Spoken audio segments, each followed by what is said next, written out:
Proviamo a metterci nei panni del nuovo sindaco Luigi Brugnaro, un imprenditore che ha saputo far crescere le sue aziende, che certamente ha un'impostazione manageriale, per cui non c'è da stupirsi se arriva a Cafarsetti e vuole sapere tutto, vuole capire tutto, controlla che i conti siano a posto, che non ci siano risorse che vengono sprecate. È giustissimo, per carità, quello è il lavoro che tra l'altro manager o non manager un sindaco deve fare, perché deve amministrare comunque un comune, quindi è come un'azienda, anche se poi un'azienda così come l'ha vista e concepita Brugnaro finora è qualcosa di molto diverso. Quindi il rischio di un imprenditore che entra in politica è quello di non capire subito certi meccanismi, di non comprendere che ci sono le ambizioni, gli appetiti, le pastoie burocratiche, gli schemi, i vincoli, i bastoni tra le ruote messi dai sindacati,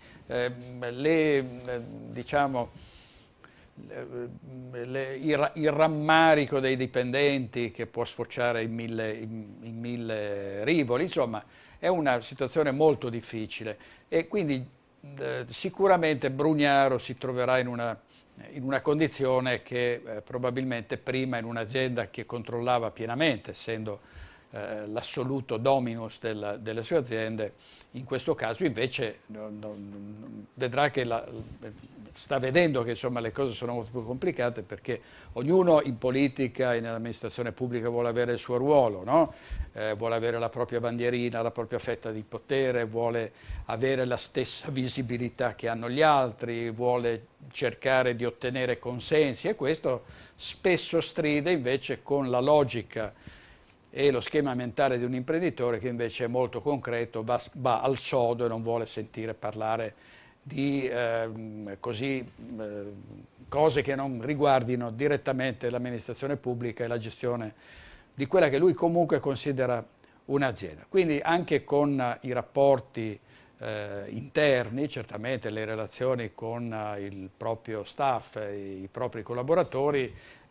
l'approccio deve essere non quello di un dirigente d'azienda, ma quello di un sindaco che deve appunto tener conto di tutti i suoi collaboratori, deve cercare di assecondare certe